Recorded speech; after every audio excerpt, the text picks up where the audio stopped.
The Meditations of the Emperor Marcus Aurelius Antonius. Book 10. Wilt thou ever, O my soul, be good and single and one and naked, more open to view than the body which surrounds thee?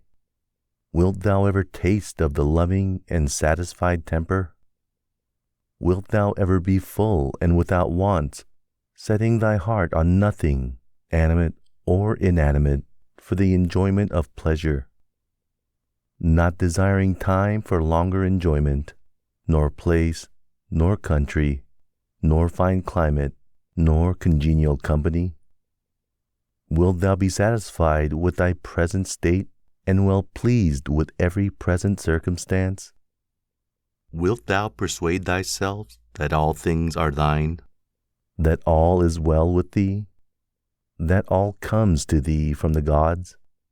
And that what is best for thee is what they are pleased to give, now and henceforth, for the preservation of that perfected being, which is good, just, and beautiful, which generates, combines, embraces, and includes all fleeting things that dissolve to bring forth others like themselves? Wilt thou never be able to live a fellow citizen with gods and men, approving them and by them approved? In so far as you are governed by nature only, observe carefully what nature demands. Then do that freely, if thereby your nature as a living being be not made worse. Next, you must consider what the nature of a living being demands, and allow yourself everything of this kind by which your nature as a rational being is not made worse. Now it is plain that what is rational is also social. Therefore, follow these rules and trouble no further.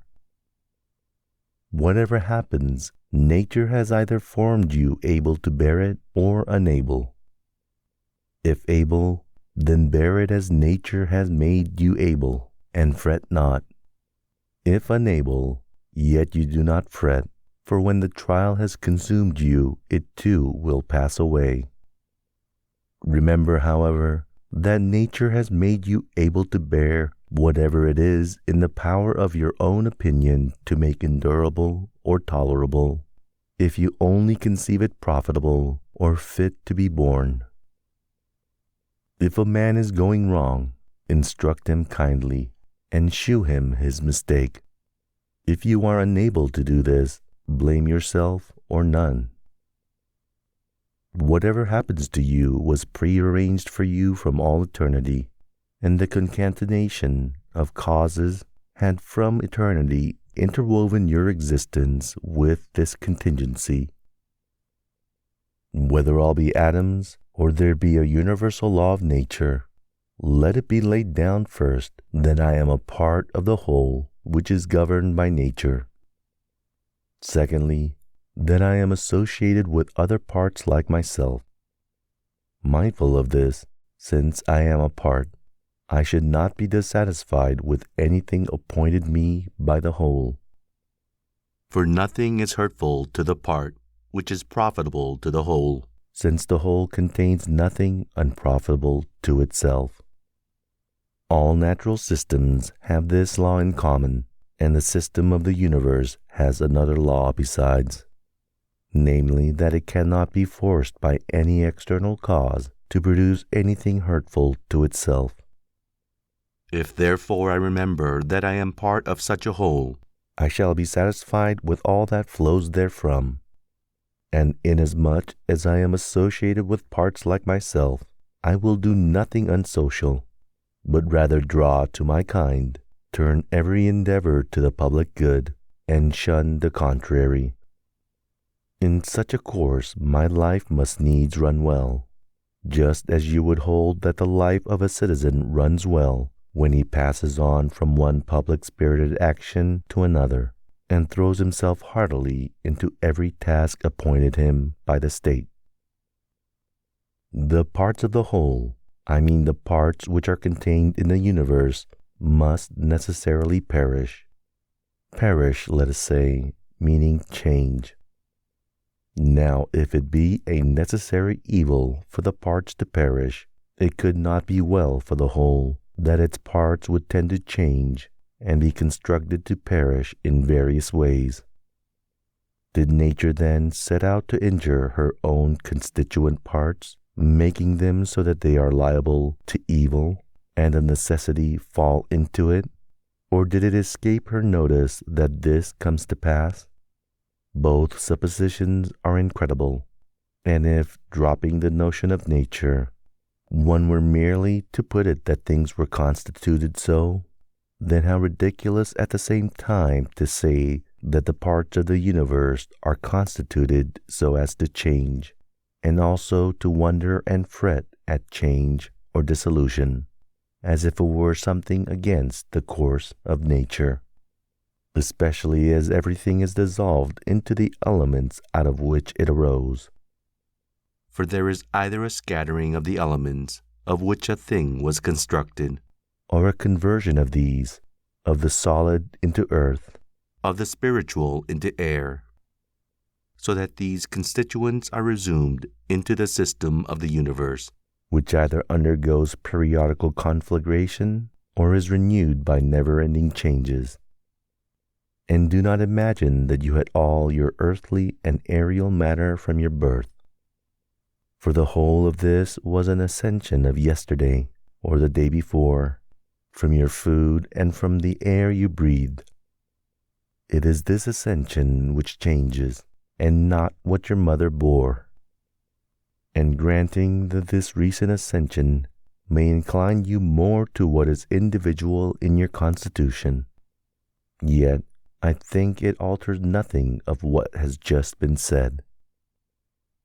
Having taken to yourself these titles, good, modest, true, prudent, even-tempered, and magnanimous, look to it that you change them not, and, if you should come to lose them, seek them straightway again.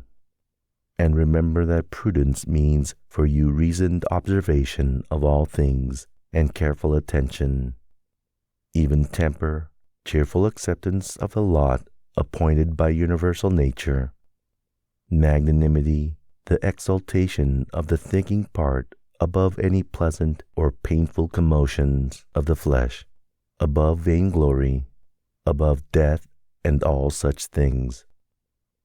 If you steadfastly maintain yourself in these titles, with no hankering after hearing them given to you by others, you will be a new man, and a new life will open for you.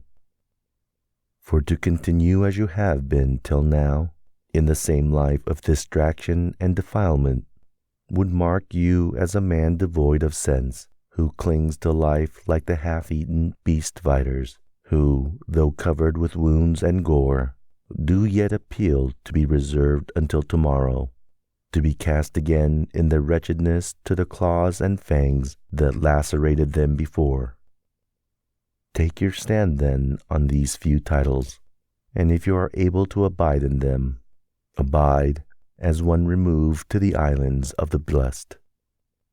But if you perceive that you are falling away and cannot prevail, have the courage to retire into some corner where you may hope to prevail, or else depart from life altogether, not in anger, but in all simplicity, freedom, and modesty, having done at least one thing in life well by so leaving it. Now it will greatly help you to be mindful of your titles, if you recollect that the gods desire not adulation, but that reasoning beings should grow in likeness to themselves. And further, that a fig tree is set to bear figs, a dog to hunt, a bee to gather honey, and a man to do a man's work. Mimes, war, panic, sloth, servility will wipe out the sacred maxims which you have gathered by observing nature and stored in your mind.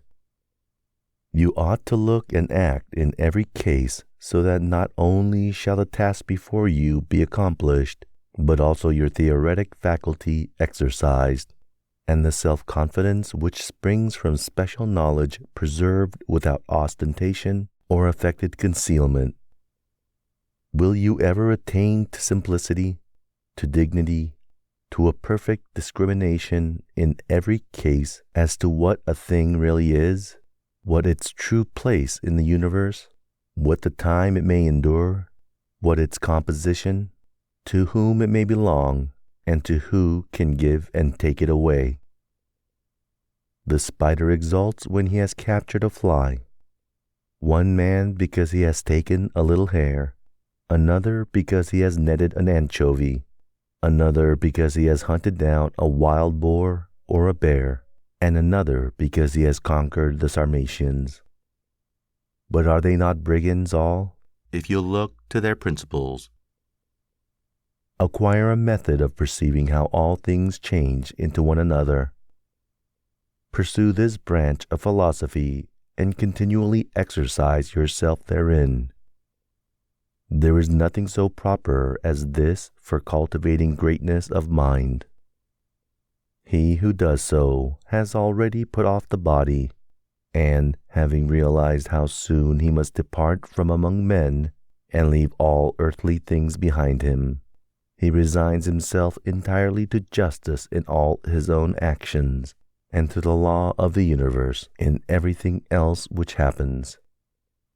As for what any one may say or think of him, or do against him, he gives it not a thought, but contents himself with these two things: to do justly what he has in hand, and to love the lot appointed for him.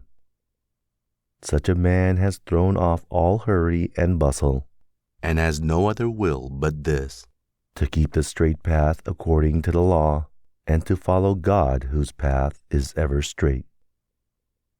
What need for suspicion when it is open for you to consider what ought to be done? If you see your way, proceed in it calmly, inflexibly. If you do not see it, pause and consult the best advisers. If any other obstacle arise, proceed with prudent caution, according to the means you have, keeping always close to what appears just. That is the best to which you can attain, and failure in that is the only proper miscarriage. He who in everything follows reason is always at leisure, yet ever ready for action, always cheerful, yet composed. As soon as you awake, ask yourself, will it be of consequence to you if what is just and good be done by some other man? It will not. Have you forgotten what manner of men in bed and at table are those who make such display and praise and blame of others? What they do, what they shun, and what they pursue.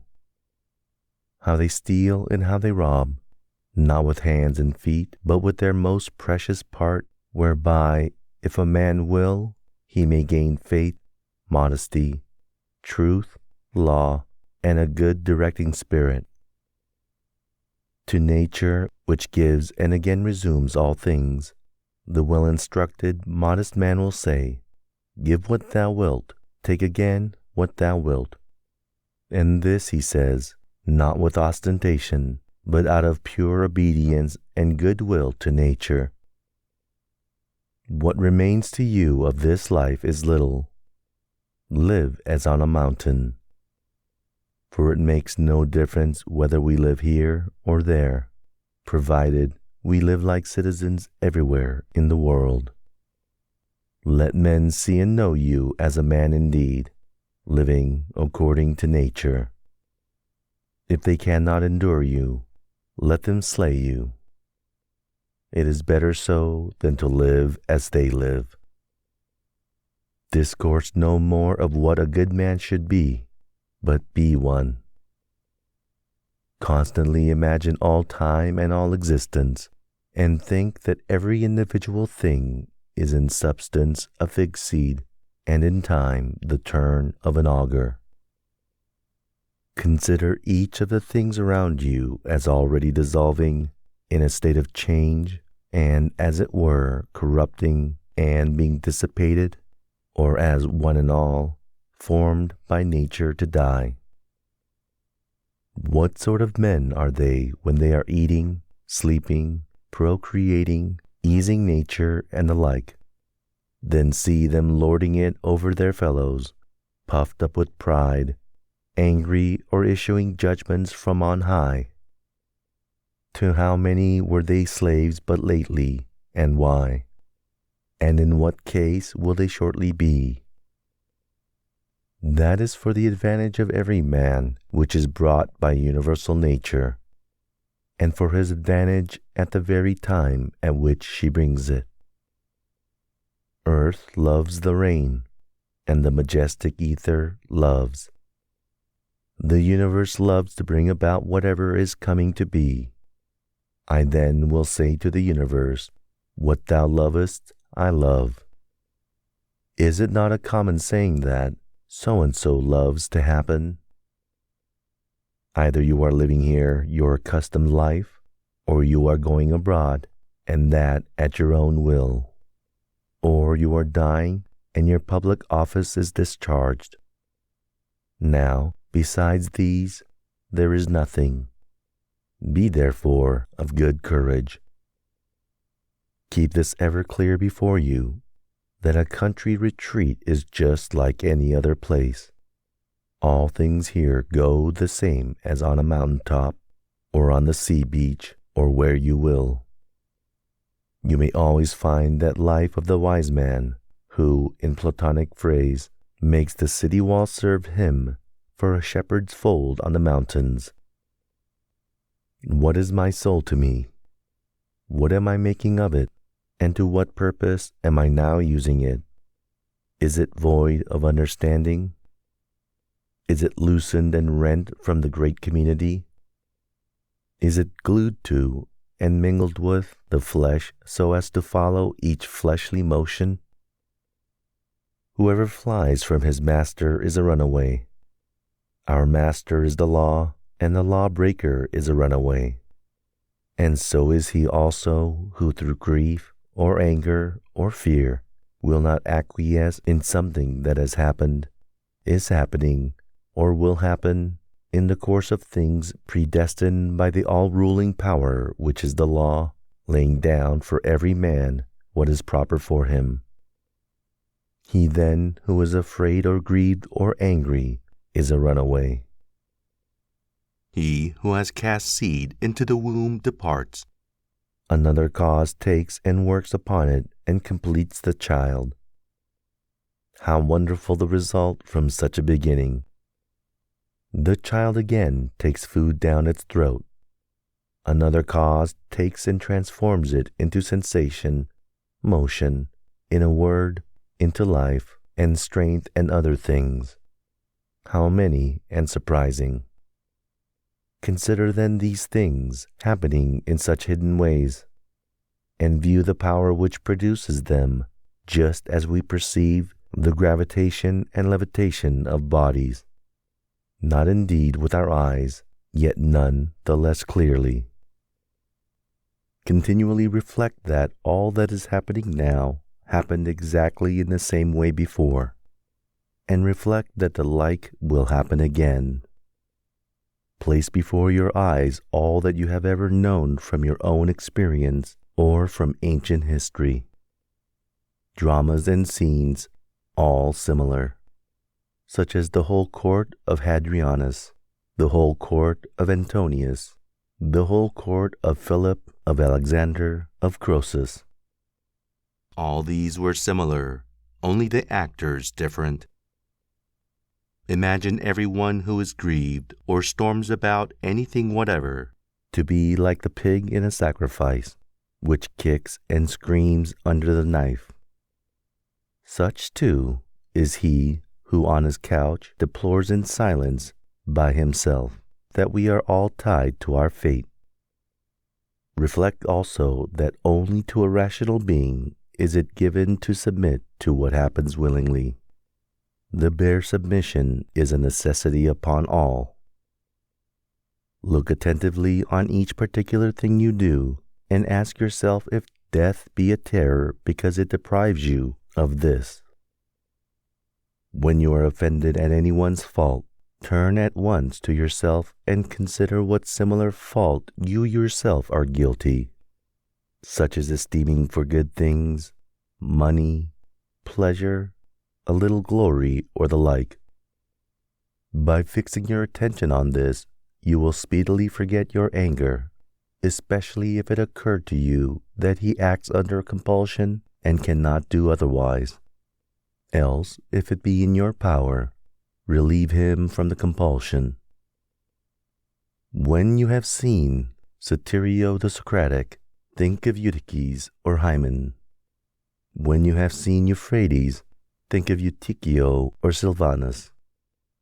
When Alciphron comes back before you, think of Tropaeophorus. And when Xenophon, think of Crito or Severus. When you look upon yourself, think of any of the Caesars, and with every man likewise. Then let this occur to you. Where now are these? Nowhere. Or who can tell? For thus you will see all human things to be smoke and nothingness, especially if you call to mind that what has once been changed will never exist again through all the infinity of time. Why then this concern? And why does it not suffice you to live out your short span in well-ordered wise?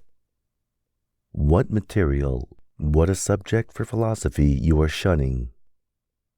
For what are all earthly things but exercises for the rational power, when it has viewed all things that occur in life accurately and in their natural order?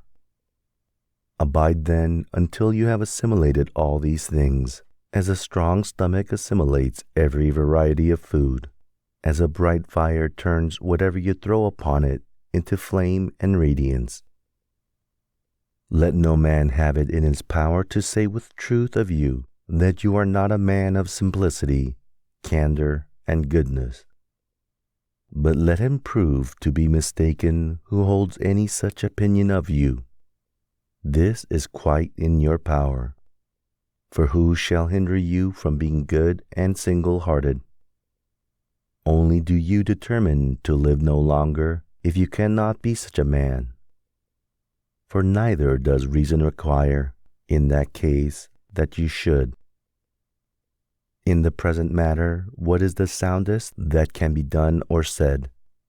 For whatever that may be, you are at liberty to do or say it. Make no excuses as if hindered. You will never cease from groaning until your disposition is such that what luxury is to men of pleasure, that to you is doing what is suitable to the constitution of man on every occasion that is thrown or falls in your way. You should regard as enjoyment everything which you are at liberty to do in accordance with your own proper nature, and this liberty you have everywhere.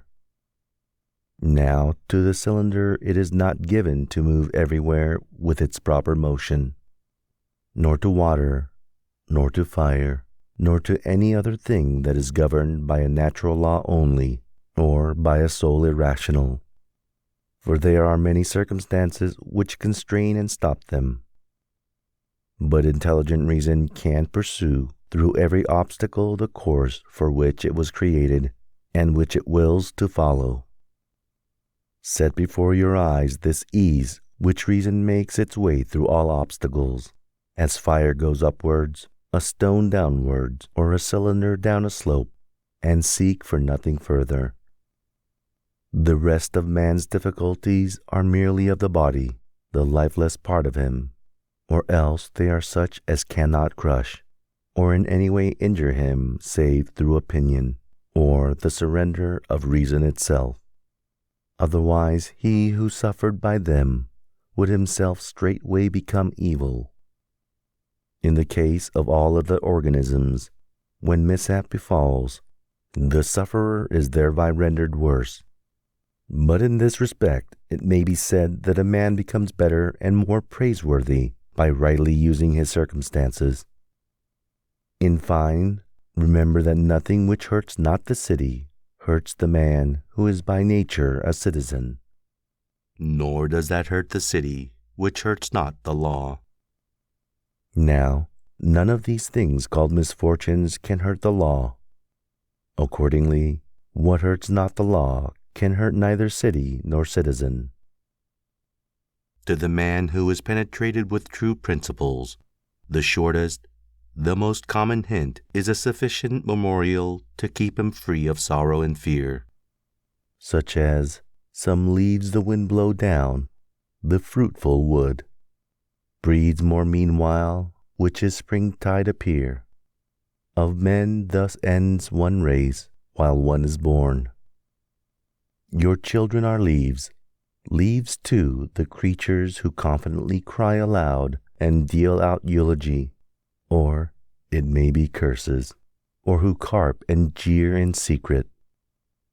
Leaves, likewise, are they who transmit our fame to posterity. All these in springtide appear, then the wind shakes them down, and the forest grows more to take their places. Shortness of life is common to all things, yet you shun and pursue them as though they were to have no ending. But a little, and you will fall asleep, and anon others shall mourn for him who carried your bier. The healthy eye ought to look on everything visible, and not to say, I want green, like an eye that is diseased.